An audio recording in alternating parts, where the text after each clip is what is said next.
નમસ્કાર વિદ્યાર્થી મિત્રો, G&S વિદ્યા વિહાર પામોલ ઓનલાઈન ટીચિંગમાં તમારું સ્વાગત છે। આજે આપણે ધોરણ 7 વિષય ગણિત પ્રકરણ 7 ત્રિકોણોની એકરૂપતા, એમાં આપણે રેખાખંડની એકરૂપતા, ખૂણાઓની એકરૂપતા અને સ્વાધ્યાય 7.1 જોયું। હવે ત્રિકોણોની એકરૂપતા માટેની શરતો, બરાબર, ત્રિકોણ એકરૂપ હોય, બે એકરૂપ ત્રિકોણો માટે એની શરતો આપેલી છે, એ જોઈએ, સમજીએ। પહેલી છે બા બા બા શરત, બરાબર, એટલે કે બાને બોલાવવા નથી, પણ શું છે, બાજુ બાજુ બાજુ, એટલે શું કહેવાય, બા બા બા શરત, શરત અથવા પૂર્વધારણા છે। કેવી છે જોઈએ। આપેલી સંગતતા માટે એક ત્રિકોણની ત્રણ બાજુઓ બીજા ત્રિકોણની અનુરૂપ ત્રણ બાજુઓને એકરૂપ હોય તો આ બે ત્રિકોણો એકરૂપ ત્રિકોણો છે। શું કીધું કે એક ત્રિકોણની ત્રણેય બાજુઓના માપ જેટલા હોય એટલા જ બીજા ત્રિકોણની પણ ત્રણેય બાજુઓના માપ હોય તો એ બંને ત્રિકોણો એકરૂપ ત્રિકોણો કહેવાય, બરાબર। એટલે જો ઉદાહરણ મેં લખ્યું છે, ABC ત્રિકોણ લીધો, PQR ત્રિકોણ લીધો, એમાં AB 3.7 semi, BC 4.9 semi, AC 4 semi, PQ આ બાજુ 3.7 સેમી, PR 4 સેમી અને QR 4.9 સેમી। એટલે તમે જુઓ કે આ AB બાજુ અને આ PQ બાજુ સરખી છે, સરખા માપની છે, એટલે સરખી કહેવાય, બરાબર, રેખાખંડ। AC અને PR સરખું છે, BC અને QR સરખું છે, તો આપણે શું કહી શકીએ કે ABC ત્રિકોણ અને PQR ત્રિકોણ એકરૂપ ત્રિકોણો છે। એને લખવું હોય તો આપણે આ રીતે લખી શકીએ કે ત્રિકોણ ABC અને ત્રિકોણ PQRમાં AB બરાબર PQ બરાબર 3.7 સેમી। કેમ? બંને સરખા છે એટલે વચ્ચે બરાબર મુકાય, બરાબર સમતા દર્શાવે કે AB અને PQ સરખા, એમનું બંનેનું માપ 3.7 સેમી। તે જ પ્રમાણે BC બરાબર QR બરાબર 4.9 સેમી, AC બરાબર PR બરાબર 4 સેમી। જે માપ હતા એ જ માપ બાજુના સાથે આપણે લખ્યા।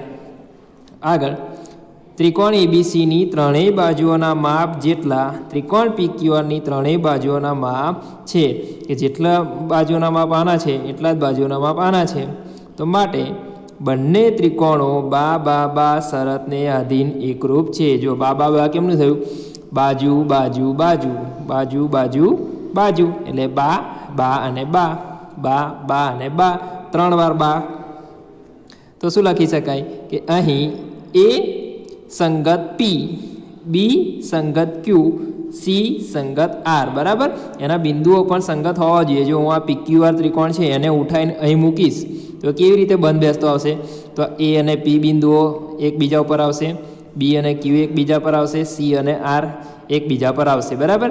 અને આમ કરીને ઉઠાઈને ઉપર મૂકું તો એવું થાય, એટલે A ને સંગત P કહેવાય, B ને સંગત Q કહેવાય, C ને સંગત R કહેવાય, બરાબર। આ ત્રિકોણ ઊંધો હોય તો પણ આપણે સંગતતા એ રીતે સેટ કરવાની કે જે રીતે ત્રિકોણ બંધ બેસતો આવતો હોય।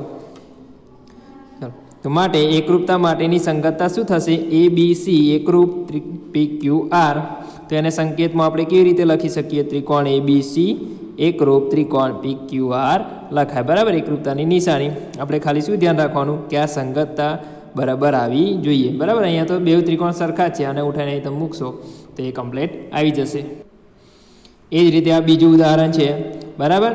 TRK અને LNM ત્રિકોણ લીધા છે, એમાં TR અને MN 2.2 સેમી, બરાબર। હવે એમાં જો આ બાજુ 2.2 સેમી છે અને આ બાજુ 2.2 સેમી છે, બરાબર। એક બાજુ સરખું નથી, તો આપણે શું કરવું પડે, આને ઉઠાઈને આ બાજુ મૂકવો પડે, તો એ રીતે એને જે થતું હોય તો એમાં કઈ સંગતતા બને છે, T ને સંગત M બને, R ને સંગત N બને, K ને સંગત L બને છે, બરાબર। એટલે સંગતતા શું થશે, TRK MNL થશે, અને સંગત આપણે એને સંકેતમાં TRK એકરૂપ છે ત્રિકોણ MNL, બરાબર। આ અંદર છે, જોઈ લેજો, બરાબર। બીજી શરત જોઈએ, બા ખૂબ આ શરત। આપેલી સંગતતા માટે એક ત્રિકોણની બે બાજુઓ અને વચ્ચેનો ખૂણો બીજા ત્રિકોણની અનુરૂપ બે બાજુઓ અને વચ્ચેના ખૂણાને એકરૂપ હોય તો આ બે ત્રિકોણો એકરૂપ ત્રિકોણો છે। હવે જો બા ખૂબ આ એટલે શું થયું, બાજુ ખૂણો બાજુ, એટલે એક બાજુ પછી ખૂણો અને બાજુ, બરાબર? બાજુ, ખૂણો અને બાજુ, જે બે બાજુઓ હોય એ બે બાજુઓથી જ ખૂણો બનતો હોવો જોઈએ. જે રીતે આ બાજુ બાજુ, ખૂણો, બાજુ થયું સેટ, બરાબર?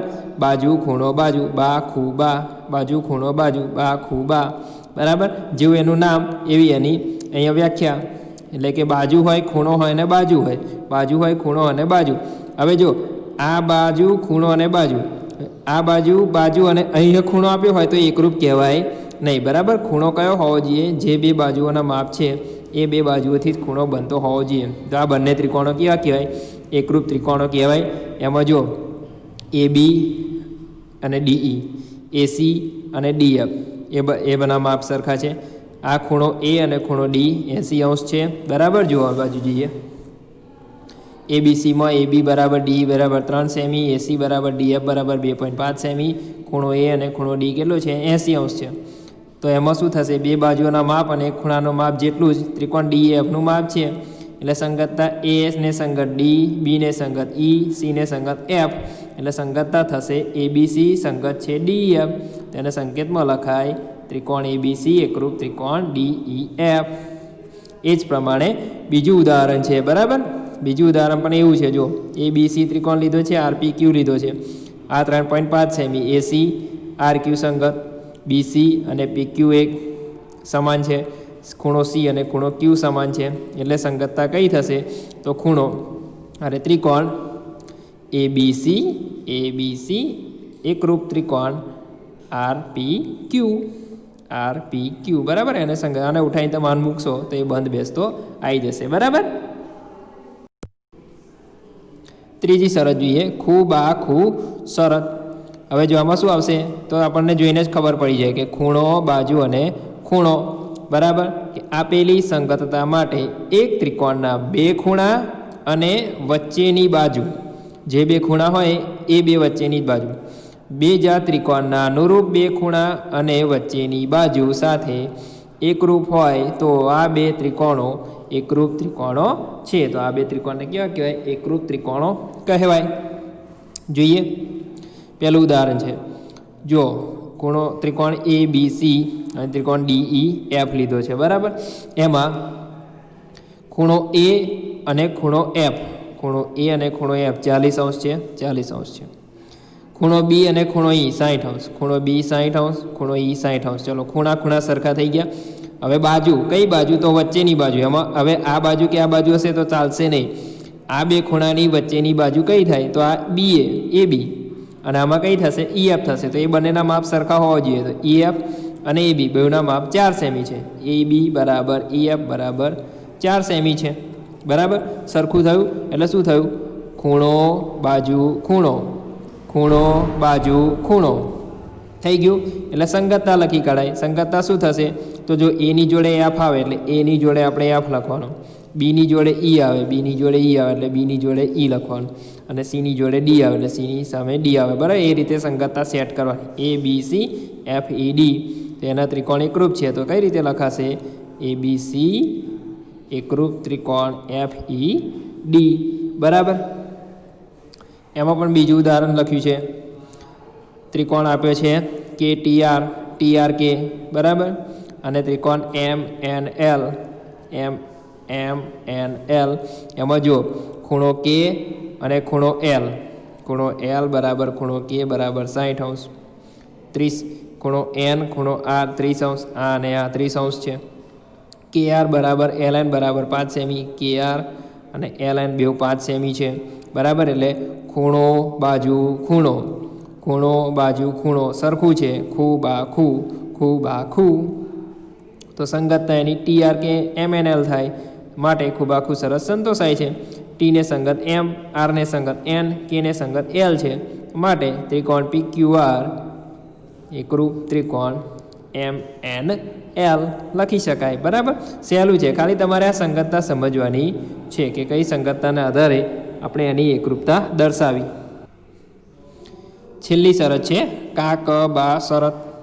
આપેલી સંગતતા માટે કાટકોણ ત્રિકોણમાં કર્ણ અને એક બાજુ બીજા ત્રિકોણના અનુરૂપ કર્ણ અને એક બાજુ સાથે એકરૂપ હોય તો આ બે ત્રિકોણો એકરૂપ ત્રિકોણો છે. હવે જો કાટકોણ ત્રિકોણ બે હોય તો એમાં 90° તો હોવાનું જ છે, બરાબર. એટલે કાટખૂણો એટલે કા. હવે ક એટલે કર્ણ. કર્ણનું માપ જોઈએ તો કેવી થઈ 6 સેમી અને 6 સેમી. આ PR કર્ણ છે, આમાં DF કર્ણ છે. અને બા એટલે બાજુ. આ બાજુ કહેવાય. PQ છે, આમાં DE છે, બરાબર. ત્રિકોણ PQR અને ત્રિકોણ DEF માં ખૂણો Q બરાબર ખૂણો E બરાબર 90°. બે કાટખૂણા એટલે કા ક બા. કા ક બા. કાટખૂણો કર્ણ અને બાજુ. બીજા ત્રિકોણના પણ કાટખૂણો કર્ણ અને બાજુ બે એકરૂપ હોય તો બંને એકરૂપ ત્રિકોણો કહેવાય. કર્ણ PR બરાબર કર્ણ DF બરાબર 6 સેમી એટલે PQ બરાબર DE બરાબર 3 સેમી. આ બે સરખું, આ કર્ણ સરખા. તો શું લખાય કે સંગતતા PQR અને DEF માટે કાકબા શરત સંતોષાય છે. કાટખૂણો કર્ણ અને બાજુ સરખું છે આમાં. તો P ને સંગત D થશે, Q ને સંગત E થશે, R ને સંગત F થશે. માટે ત્રિકોણ PQR એકરૂપ ત્રિકોણ DEF લખી શકાય, બરાબર. આ એની એકરૂપતાની શરત થઈ, બરાબર. આનું બીજું ઉદાહરણ વર્કશીટમાં લખેલું છે, જોઈ લેજો, બરાબર. અને ના ખબર પડે તો મને મેસેજ કરીને તમે પૂછી શકો છો. આનું સ્વાધ્યાય આપણે સ્વાધ્યાય 7.2 ત્રીજા વિડીયોમાં જોઈશું.